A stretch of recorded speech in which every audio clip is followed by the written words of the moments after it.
Hai, selamat datang di channel Aspect Production. Bersama saya Matthew. Nah, kali ini kita bakal ngebahas tentang sound card lagi.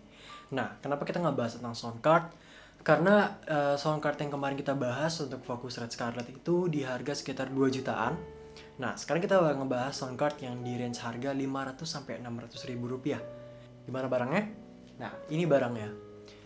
Kita bakal nge-review tentang SOX KS108. Ini adalah sound card yang cukup murah di pasaran, sekitar harga 550.000 sampai 600.000 rupiah. Kalian bisa pilih e-commerce lain, mungkin ada yang lebih murah lagi. Kalian bisa kasih di kolom komentar di bawah. Nah, kenapa kita ngebahas ini? Karena sound card ini, oh ya jujur nih bukan sound card baru. Jadi ini sound card yang udah saya pakai sekitar dari 2 tahun yang lalu. Ini udah saya pakai dan hasilnya cukup bagus gitu loh untuk di harga segini. Makanya saya juga pengen kasih pengalaman saya tentang pemakaian ini gitu. Nah, sekarang mungkin kita bisa langsung buka boxnya. Jadi ini boxnya di depannya ada gambarnya, terus 24 bit, oke, datanya online singing device, high definition, USB sound card. Di belakang ada apa ya, kayak penjelasan fiturnya gitu. Oke, kita langsung buka aja. Oke, bukan barang baru tapi kayak lagi unboxing ya. Nah, kita coba. Nah, ini barangnya, ini unitnya. Oke, nah ada apa lagi? Kita taruh dulu. Kita dapat kabel. Ini model-model kabel USB A. Ini USB printer yang biasa buat MIDI controller. Mungkin kalian yang pernah pakai, kalian bakal tahu kabel ini. Modelnya kayak gini. Aduh. Di dalamnya ada apa lagi? Kita dapat kabel aux auxiliary 3,5 mm jack. Ini belum pernah saya pakai. Dapat buku manual. Wah, ini masih belum pernah saya sentuh semua ini. Dapat user guide. Mungkin kalian yang pengen tahu tentang sound card ini bisa kalian baca. Terus juga dapat kartu garansi yang tidak pernah saya pakai karena kartu garansi ke Cina. Iya, dikirim ke Cina. Iya, mahal bener itu. Ininya apa? Ongkirnya. Oke, kita fokus ke unitnya aja. Nah, unit ini kita dapat satu kabel. Oke, kabel kita taruh dulu. Nah, unitnya berwarna hitam. Woi, keren, ini sesuai yang saya idam-idamkan. Tetapi yang menjadi sedikit kekurangan adalah build quality-nya dia dari plastik, teman-teman. Jadi di keseluruhan bodinya nih plastik ya.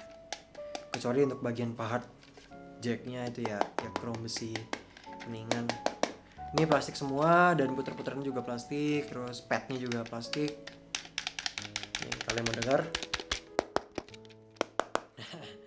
ya, tapi overall kita coba nggak lihat dari build quality-nya sekarang, oke? Nah, di depan ini ada logonya, ini ada emoticon. Saya nggak tahu nih emoticonnya SOX kayaknya. Lucu aja gitu modelnya, matanya X. Nah, SOX, terus tulisan KS108. Di sini ada 2 tombol. Bukan 2 tombol sih, 2 pad. Model-model pad gitu. Di sebelah kirinya ada mode. Nah, ini bisa ngatur mode-mode di sini. Nah, terus di sini ada FX type-nya. Tapi kalau ini jarang dipakai karena harus dihubungkan lagi dengan kabel, dengan alat tambahannya. Terus kalian juga bisa mic dengan cara menekannya lama.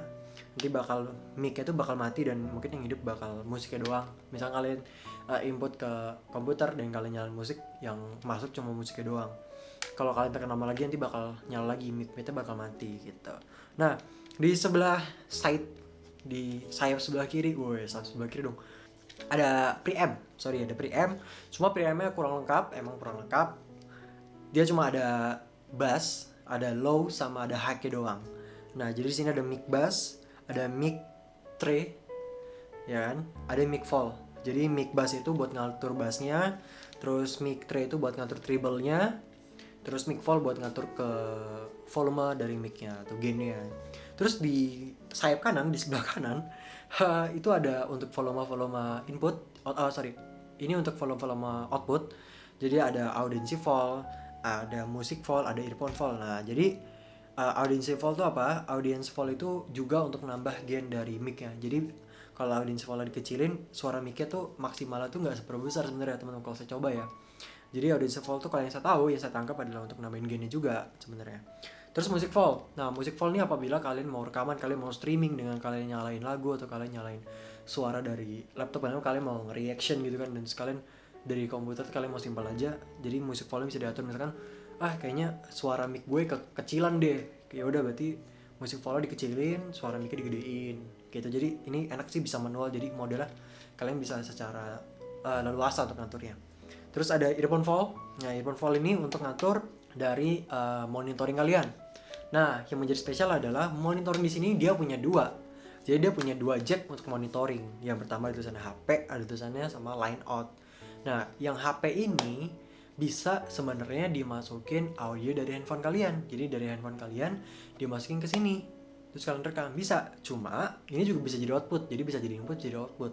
Nah, jadi outputnya jadi apa? Jadi monitoring kalian. Jadi apabila kalian mau monitoring dua line, dua jack, dua headset, dua headphone, itu bisa banget teman-teman. Terus di tengahnya ini ada jack gitar, jack normal, jack seukuran normal, jack seukuran keyboard, gitar segala macam. Ini bisa dipakai buat mic juga sebenarnya, cuma kan kalau mic biasa pakai XLR. Nah, kalau di sini kalau mic dia pakai yang 3,5 mm. Jadi contohnya kayak gini teman-teman. Nah, ini contohnya. Jadi ini biasa kayak buat kayak kabel aux, kalau kalian tahu kabel aux, tapi di sini buat kabel mic. Gitu, dicolokinnya di mic. Nah, ini normal ya, kayak gini saya contohin. Ini mic kita, ini kabel jacknya. Biasa kan jack to jack, kalau ini jack to 3,5 mm. Bedanya itu doang.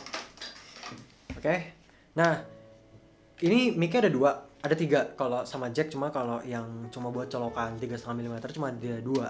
Nah, bedanya apa? Yang pertama, mic yang pertama ini dia punya phantom power teman-teman. Jadi yang sesuai yang dibutuhin sama kondensor mic, entah itu BM700, entah itu Samsung C01 atau yang lainnya, segala bentuk kondensor yang butuh power 48 volt, dia pakai jack yang sebelah paling ujung. Jadi paling ujung itu ada gambarnya, model gambar mic kondensor gitu. Jadi emang ini ada powernya sendiri. Nah, tapi sebelahnya itu dia nggak ada gambarnya untuk mic kondensor, jadi dia tidak ada power 48 volt gitu. Tadi saya sempat nyoba pakai BM700, pakai Samsung juga, pakai yang ini nggak bisa karena dia nggak punya power. Jadi ya pakai yang ujung gitu. Jadi buat kondensor bisa satu, buat dynamic bisa satu, buat gitar bisa satu. Wah, jadi lengkap banget nih sebenarnya. Oke, mungkin itu ya untuk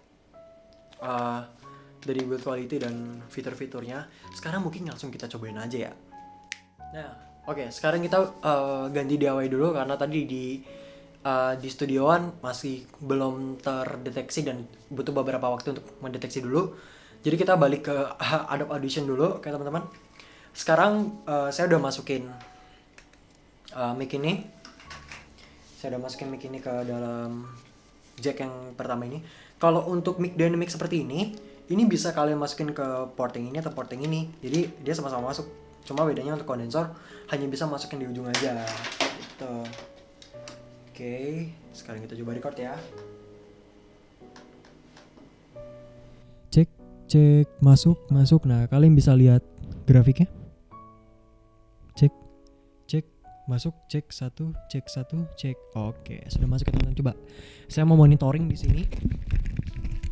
Cek satu, oke masuk. Nah, ini saya monitoring pakai port yang HP tulisannya. Sekarang saya mau monitoring pakai port yang bener-bener untuk monitoring. Adakah bedanya? Cek. Nah, saya masih bisa denger nih suara saya sendiri. Dan gak ada bedanya. Beneran gak ada bedanya. Nah, oke, sekarang saya buktiin. Oke, coba saya mau ngatur-ngatur dikit. Ini mic treble-nya saya kurangin. Wah, suaranya jadi mendem gini. Kalau saya tambahin, cek satu. Wah, kering sekali teman-teman. Nah, oke. Untuk mic dynamic kayaknya pas segini. Nah, tapi kayaknya ini bassnya terlalu banyak. Saya kurangin dulu bassnya. Cek.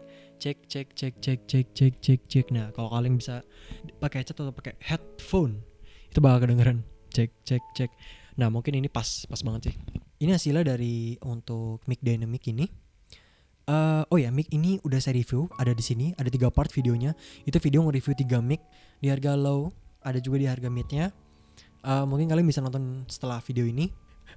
Ini hasilnya udah saya record. Sekarang kita pakai mic yang banyak yang pengen kalian beli gitu teman-teman. Coba kita ganti mic dulu ya. Cek satu. Oke, suara sudah masuk. Tapi hasilnya agak terlalu ini ya, kering banget ya kayaknya. Saya kurangin treble-nya, saya naikin bass sedikit, saya naikin volumenya. Nah, ini udah cukup untuk hasil BM700. Bisa sih di mixing lagi, cuma ya ini udah cukup lah untuk paling minimalnya seperti ini hasilnya.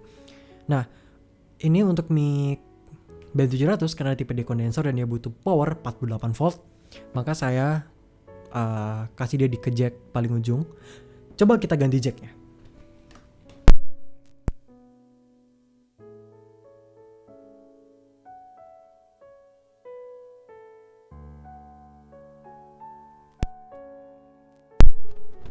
Cek satu. Oke, sudah masuk teman-teman. Nah, oh iya, saya mau ngasih tips nih. Saya mau ngasih tips buat teman-teman semua. Jadi tipsnya adalah ketika pakai sound card ini atau kalian mau pakai sound card lainnya. Nah, untuk sound card itu karena dia sangat sensitif terhadap listrik, terhadap bunyi sekecil apapun. Tapi ini saya nyalain AC juga sih karena panas banget kalau nggak dinyalain kan. Gitu. Nah, ini masukkan suaranya. Nah, tipsnya adalah mungkin untuk meminimalkan lagi, untuk lebih menjernihkan rekaman kalian adalah selain mengkondisikan ruangan adalah kalian tidak menyambungkan listrik di unit kalian. Dalam arti ini saya pakai laptop saya tidak dalam keadaan charging teman-teman, karena kalau dalam keadaan charging ada listrik yang masuk, nah otomatis ada listrik lebih yang harus dibuang karena listrik itu tidak sepenuhnya kan masuk, jadi ada beberapa listrik buangan yang memang harus dibuang yang emang tidak terpakai gitu loh, istilahnya listrik sampah lah gitu. Nah, sound card ini dia menerima listrik itu teman-teman, kalau asal kalian tahu. Makanya kalau kalian rekaman, kalian misalnya udah punya sound card, kalian udah punya mic-nya, tapi kok hasilnya masih ada noise-nya, itu karena sound card kalian atau kalian pas recording kalian masih dalam keadaan charging. Itu mungkin salah satu faktornya, dan masih ada faktor lain di YouTube lain. Nah, untuk tips-tips lain mungkin bakal gue bahas nanti setelah video ini gitu loh teman-teman, karena mungkin tips itu cukup banyak. Jadi kalau di video ini kan nanti agak cukup panjang nih, daripada kita buat part lagi, kita buat video yang terpisah tapi yang lainnya aja gitu. Nah, ini untuk hasil dari SOX KS108. Hasilnya bagus atau tidak itu menurut gue udah cukup bagus untuk di harga 500 sampai 600 ribu rupiah. Karena kalau kalian pinter-pinter ngaturnya, kalau kalian pinter memilih mic-nya, kalau kalian pinter teknik groundingnya, kalian pinter teknik untuk recordingnya, itu ya semuanya bakal bagus gitu teman-teman. Mungkin sekian review dari kami.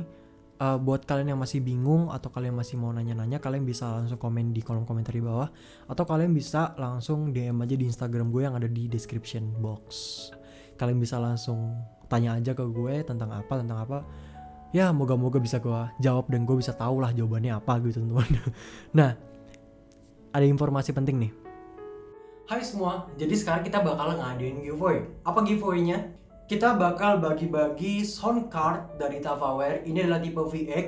Untuk fitur-fiturnya ini cukup lengkap banget, karena untuk port mic dan segala macam ini udah lengkap banget, dan ini bisa digunakan di handphone kalian. Untuk fitur utama yang paling menarik menurut gue adalah ini punya baterai di dalam ya. Jadi apabila kalian pengen record di luar ruangan tanpa sambungan listrik, ini bisa banget untuk kalian cukup charge di rumah dan kalian bisa langsung bawa keluar ruangan tanpa ada sambungan listrik apapun. Nah, bagaimana cara mendapatkannya? Cara mendapatkannya mudah banget teman-teman. Kalian cukup subscribe channel Expert Production, dan yang kedua kalian harus follow Instagram gue, atau kalian bisa langsung klik di description box di bawah. Oke? Nah, selanjutnya kalian langsung komen aja di video ini kenapa kalian pengen dapetin sound card ini, dan jangan lupa untuk sertakan nama Instagram kalian.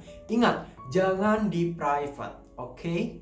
Nah, untuk teknis pengumuman pemenang, akan gue umumin satu pemenang setiap 1 minggunya, dan akan langsung gue hubungin via Instagram. Untuk batas konfirmasinya dalam waktu 2 hari. Apabila melebihi waktu itu akan gue anggap gugur dan gue gantikan terhadap pemenang yang lainnya. So, sekian informasinya, terima kasih. Oke, sekian review sound card dari kami. Semoga kalian yang lagi nyari, kalian lagi bingung, bisa dapat jawabannya dengan video ini. Oke? Sekian video dari kami. Jangan lupa untuk subscribe channel ini, dan jangan lupa untuk like and share video ini ke teman-teman kalian semua, biar teman-teman kalian semua yang bingung, teman-teman kalian ya semua yang pengen bikin konten lah, bisa tahu apa sih sound card di harga mid yang cukup bagus gitu. Oke, So sekian dari saya. Kalau ada kurangnya saya mohon maaf, kalau ada salahnya saya mohon maaf. Jangan lupa produktif and see you.